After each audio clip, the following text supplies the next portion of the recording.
Assalamualaikum dan salam sejahtera.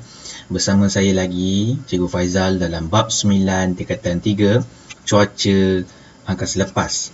Alright, for chapter 9, space weather, what really you need is to know the shapes of the structure of the suns, the phenomenon that occurs at the surface of the suns, and what is the effects of space weather towards Earth.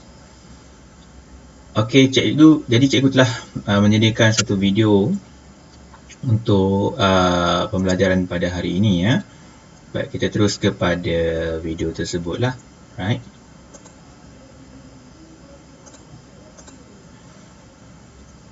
Okey. Kita lihat dekat sini ya. Pada hari ini kita akan pergi kepada 9.1, aktiviti matahari yang memberi kesan kepada bumi. Okey, bahagian 1, hasil pembelajaran, murid akan menerangkan lakaran tentang struktur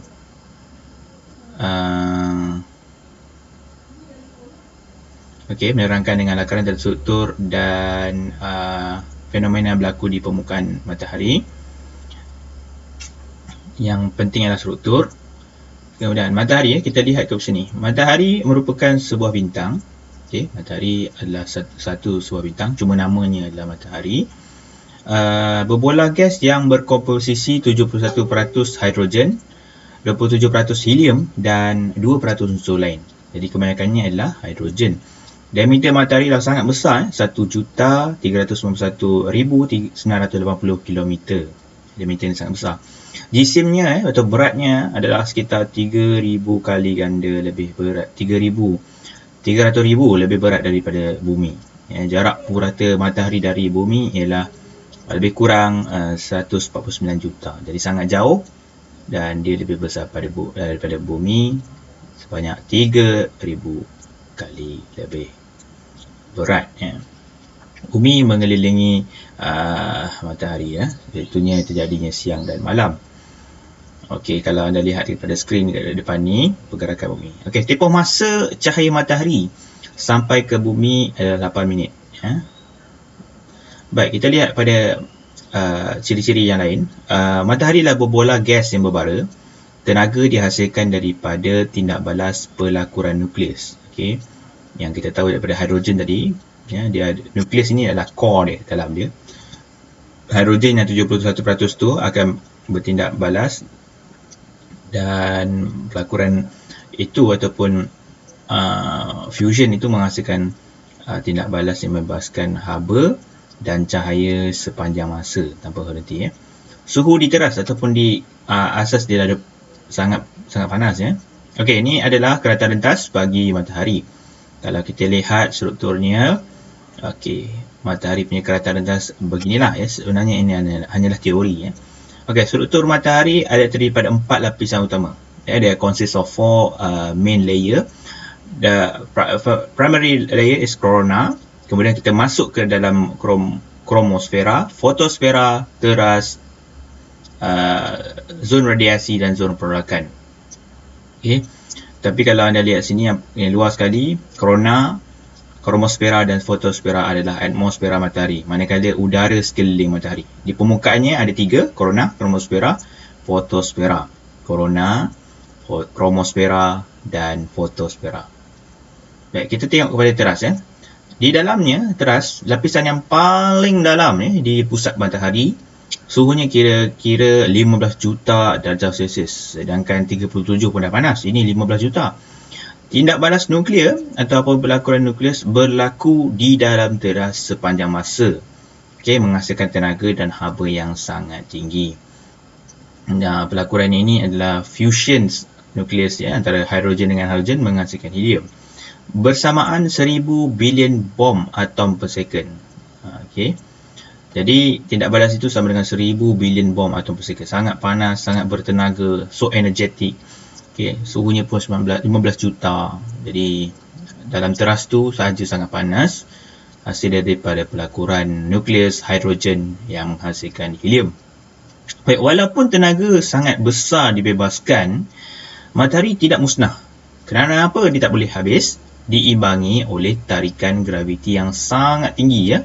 Maknanya dia, walaupun dia hasilkan tenaga yang banyak pada suatu waktu, tetapi dia tak akan habis kerana daya graviti ni tetap mengekalkan, ya, tenaga tu di teras. Teras sebagai sumber tenaga matahari, it is a sources of sun's energy. So core is the sources of sun energy. So let's look at the surface of the sun. Fotosfera. Fotosfera ialah lapisan permukaan matahari yang dapat dilihat oleh teleskop. Ini yang kita tengok, kalau kita tengok secara terus, ini nama fotosfera. Kelihatan bercahaya kuning dan dari bumi. Suhunya negatif, suhunya kira-kira 6,000 dan 6,000 darjah Celsius. Yang sebenarnya lah 6,000 darjah Celsius dan ketebalannya 300 km. Macam dari Johor pergi ke Perlis.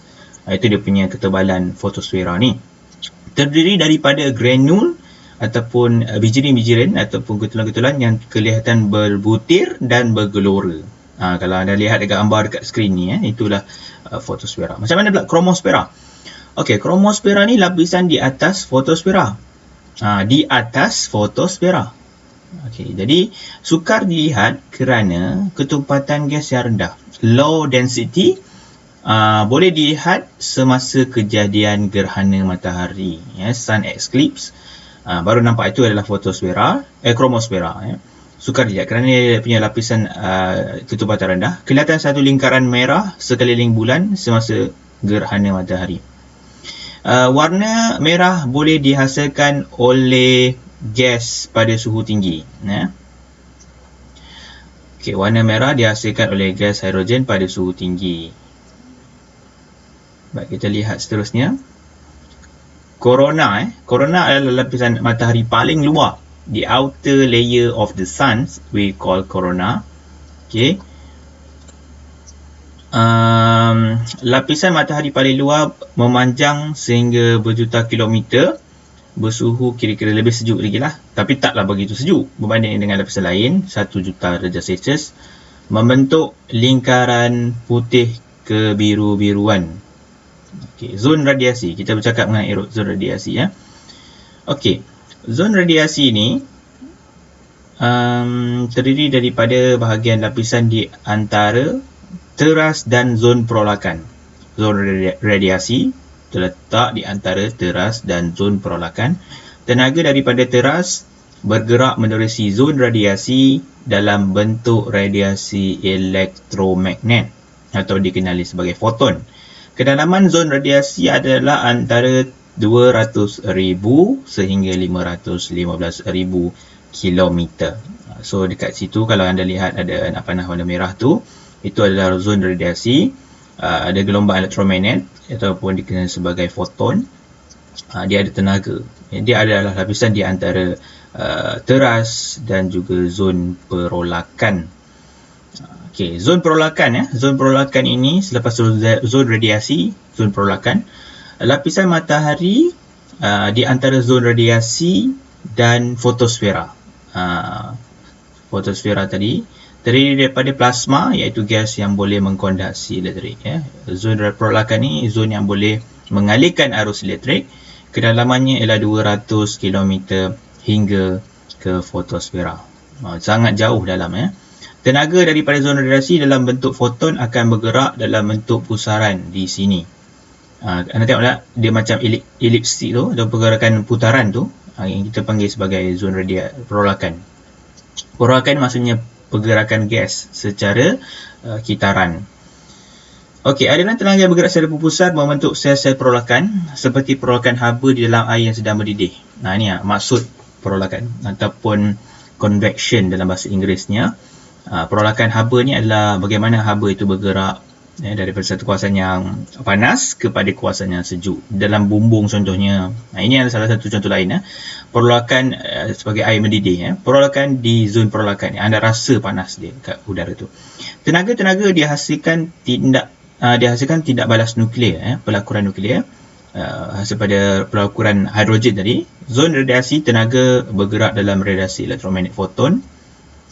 Okey, ini kita bercakap dengan 3 lapisan utama. Teras, zon radiasi, Zon penolakan hasil daripada dia membawa tenaga nuklear terbabit. Teras dia dihasilkan melalui pelakuran nuklear. Zon radiasi, tenaga bergerak dalam radiasi elektromagnet. Zon penolakan membawa tenaga nuklear. Jadi setiap tenaga yang melalui 3 layer ni, dia berubah keadaan ataupun jenis cara dia tenaga tu disampaikan. Baik, kita lihat teras, lapisan paling dalam dan sumber tenaga matahari, hasil dari pelakuran gas hidrogen. Okey. Kemudian kita pergi lihat pula zon radiasi di mana tenaga dipindahkan dalam bentuk radiasi elektromagnet. Tenaga haba yang asalnya daripada teras dipindahkan dalam bentuk radiasi elektromagnet. Zon penolakan tenaga bergerak secara berpusar. Secara berpusar membentuk sel penolakan. Fotosfera, lapisan matahari yang memancar cahaya. Okey, lapisan matahari yang memancar cahaya yang berwarna kuning yang kita lihat tu 6000 darjah Celsius. Okey, kemudian kromosfera tak boleh nampak, lingkaran merah semasa gerhana matahari kerana ketupatannya rendah, dan corona bukan coronavirus ni corona matahari, lingkaran putih. Dia warna putih tapi kebiru-biruan. Light blue semasa gerhana juga sebab ketupatannya rendah, tak boleh lihat. Okey, jadi saya mahu anda semua jawab soalan ini daripada rakan saya. Okey, boleh cuba jawab soalan yang disediakan. Okey. Jadi untuk itu saya rasa itu saja untuk hari ini. Saya harap dia bermanfaat dan kita akan jumpa lagi. Bye bye.